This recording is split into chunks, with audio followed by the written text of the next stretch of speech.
আকিকা না দিলে কি শিশুর বিপদ কাটে না? মুয়াবিয়াকে কি সাহাবী হিসাবে সম্মান করা যাবে? নাউজুবিল্লাহ, এটা কেমন প্রশ্ন করেছেন। নিজের আপন সন্তান কত বছর বয়স হলে বিছানা আলাদা করতে হবে? সন্তান বয়স যখন 10 হয়ে যাবে তখন তাকে নবীজি সাল্লাল্লাহু আলাইহি সাল্লাম বিছানা পৃথক করতে বলেছে। তিনি বলেছেন ওয়াহজুরুহুম ফিল মাদাজি'i ইযা বালাগু 10 আও কামা ওয়ারাদা ফিল হাদিস। কোন কোন বর্ণনায় ওয়াফাররিকুহুম আসছে। নিজের সন্তানদের বয়স যখন 10 হবে তখন তাদের বিছানা পৃথক করে দাও। এক কম্বলে এক কাঁথার নিচে দুজন ঘুমাবে না, তখন আলাদা আলাদা হবে। যদি বিছানা পৃথক করা বলতে আলাদা খাট, আলাদা চকিতে শোয়ানোর মতো আর্থিক সঙ্গতি না থাকে, তাহলে একই কক্ষেও যদি থাকে তো মাঝখানে পার্টিশন থাকবে, কোলবালিশ জাতীয় কিছু থাকবে, আলাদা কম্বল কাঁথা থাকবে, একই কাপড়ের ভিতরে বা একই কাপড়ের নিচে ঘুমাবে না। এটা নানাবিধ অনাচারের পথকে উন্মুক্ত করে। আরো আগে থেকে যদি বাচ্চাকে অভ্যাস গড়ে তোলা হয় সেটা সবচেয়ে ভালো।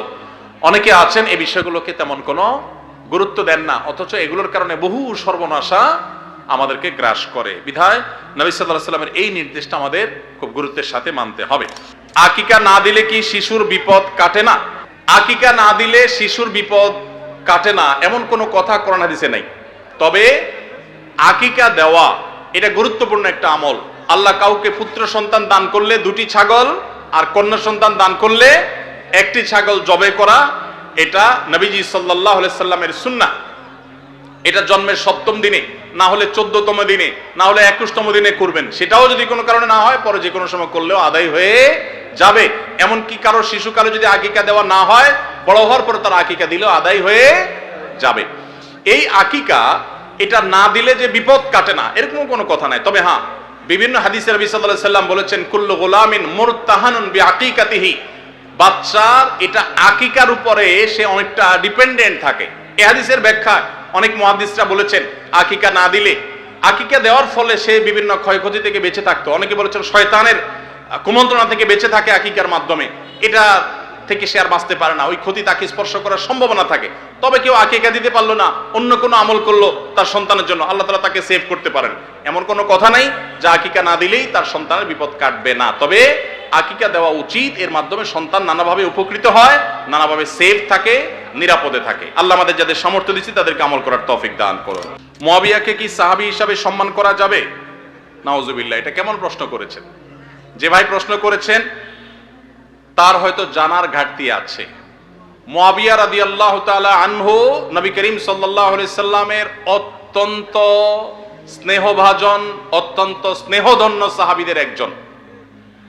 সাহাবী হিসাবে সম্মান করা যাবে কিনা মানে সিনিয়র সাহাবীরা তার জীবদ্দশায় সিনিয়র বড় বড় সাহাবীদের কেউ তাকে অসম্মান করেছেন দেখাতে পারবেন? তাহলে আপনার মনে প্রশ্ন কোত্থেকে আসলো? সাহাবীদের মধ্যে নিজেদের মধ্যে বহু বিষয়ে মতপার্থক্য হয়েছে, এমনকি যুদ্ধ পর্যন্ত হয়েছে। নবীজি সাল্লাল্লাহু আলাইহি সাল্লাম পরিষ্কারভাবে নিষেধ করেছেন যে আমার সাহাবীদেরকে গালমন্দ করবে না, সমালোচনা করবে না।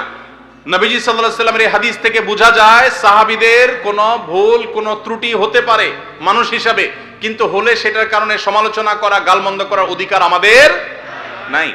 আপনার বাবা যদি তার কোনো ভুল হয় আপনি কি সেটা সমালোচনা করে বেড়াবেন? সাহাবীদের সম্পর্কে নবী সাল্লাল্লাহু আলাইহি ওয়াসাল্লাম হাদিসগুলো একটা একটা করে পড়ে দেখবেন। এটা দুর্ভাগ্যজনক যে আমাদের সমাজে এই জাতীয় বিষয়গুলোকে নানাভাবে আমাদের সামনে এস্টাবলিশ করা হয়েছে, নানাভাবে। দেখুন, সাহাবীরা সবাই ভুলের ঊর্ধ্বে, সবাই নিষ্পাপ, মাসুম, এটা আহলে সুন্নাত জামাতের কারোর আকীদা বিশ্বাস না। কিন্তু তাদের যদি কোনো ব্যক্তিগত সিদ্ধান্তে ভুল হয়, ইজতিহাদি বুঝার কোনো ভুল হয়, আপনি আমি সমালোচনা করবার কোনো অধিকার নবী সাল্লাল্লাহু আলাইহি সাল্লাম আমাদেরকে দেন নাই। কে সাহস দিয়েছে আপনাকে যে আপনি আল্লাহ নবী সাল্লাল্লাহু আলাইহি সাল্লামের সাহাবীর দোষ বা ভুল চর্চা করবেন, সমালোচনা করবেন? মনে রাখবেন, কোরআনের আয়াতে আয়াতে দেখবেন আল্লাহ তাআলা সাহাবীদের পুরো সাহাবীদের, পুরো জামাতের বিভিন্ন প্রশংসামূলক বাক্য ব্যবহার করেছেন। সীমাহুম ফি উজুহিহিম মিন আসারিস সুজুদ তারাহুম রুকআন সুজদান ইয়াবতাগুনা ফাদলা মিনাল্লাহি ওয়া রিদওয়ানা। সাহাবীরা আল্লাহ বলছেন তারা আল্লাহর সন্তুষ্টি চায়, অন্য কিছু চায় না, ইখলাস আছে তাদের, আর আপনি সমালোচনা করেন কিভাবে? ভাইরা আমার, মুয়াবিয়া রাদিয়াল্লাহু তাআলা আনহু কে জানেন? তিনি সেই সাহাবী যাকে নবী সাল্লাল্লাহু আলাইহি সাল্লাম ওহী লেখার দায়িত্ব দিয়েছেন, কাতেবে ওহী। সহজ কথা না। জিবরিল আলাইহিস সালাম যখন নবীজির কাছে ওহী নিয়ে আসতেন, তিনি লেখা জানতেন না, নবীজি লেখা জানতেন না। কত বড় বিশ্বাস করলে, কত বড় আস্থা থাকলে মুআবিয়া রাদিয়াল্লাহু তাআলা আনহু লিখছেন, কি লিখছেন নবীজি? তিনি যেহেতু লেখাপড়া জানতেন না, তিনি উম্মি ছিলেন, কি লিখছেন তিনি জানেন না, কত বড় বিশ্বাস থাকলে তাকে দিয়ে নবী সাল্লাল্লাহু আলাইহি ওয়াসাল্লাম ওহী লেখাইছেন। সেই কাতিবে ওহী, তিনি সাহাবী হিসাবে পরিপূর্ণ মর্যাদা পাবেন। ভাইরা আমার, ঈমান নিয়ে যারা নবীজিকে দেখেছেন এবং ঈমানদার অবস্থায় গেছেন, তাদের যদি কোনো ভুল ত্রুটি হয়ও, আপনারা একটা হাদিস সহিহ বুখারীতে পাবেন, নবীজি বলেছেন যারা বদরের যুদ্ধে শরীক হয়েছে, অংশগ্রহণ করেছে, তাদের সম্পর্কে নবীজি সাল্লাল্লাহু আলাইহি ওয়াসাল্লাম বলেছেন যে ই'মালু মা শি'তুম কাদ গাফারাল্লাহু লাকুম, যারা বদরে শরীক হয়েছো তোমরা যা খুশি করো, আল্লাহ তোমাদের মাফ করে দিয়েছে। আল্লাহ যদি মাফ করে দেয়, আপনি সমালোচনা করার কি? আপনার আমার সমালোচনা করার রাইট আছে? এরকম সাহাবীদের নিয়ে এরকম আরো বহু হাদিস আছে। সব হাদিসগুলোকে সামনে রাখলে বোঝা যায় এটা আমাদের ঈমানের যে ধ্বংসাত্মক একটি বিষয়। আমরা তাদের কোনো দোষ, কোনো ভুল, এটা থেকে শিক্ষা গ্রহণ করব, চর্চা নয়, সমালোচনা নয়। সাহাবীরা ব্যক্তি হিসাবে, মানুষ হিসাবে বিশেষ কোনো ভুল কারোর দ্বারা হতে পারে, এটার ঊর্ধ্বে তারা না, তারা মাসুম না। কিন্তু সাহাবীদের যে পুরো জামাতে সাহাবা, সেটা মৌলিকভাবে মোটা দাগে এটা আমাদের জন্য অনুসরণীয়, অনুকরণীয়। কিন্তু ব্যক্তি হিসাবে ব্যক্তি কেন্দ্রিক ভুল ভ্রান্তি থেকে তারা সবাই ঊর্ধ্বে মাসুম ছিলেন, এটা কারোর বিশ্বাস না। কিন্তু তাদের প্রতি অভক্তি, অশ্রদ্ধা, তাদের সমালোচনা করা, গালমন্দ করা আহলে সুন্নাহ ওয়াল জামাতের সমস্ত উলামায়ে কেরামের ঐক্যমত এটি নাজায়েজ, এটি গুনাহ এবং এটি বিভ্রান্তি। সাহাবীদের সমালোচনার এই কাজ শুরু করেছে শিয়ারা সবচেয়ে বেশি।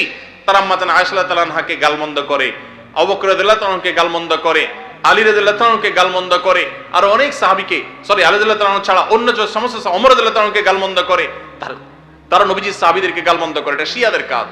আল্লাহ তাআলা আমাদেরকে এই সমস্ত গুনাহ থেকে বেঁচে থাকার তৌফিক দান।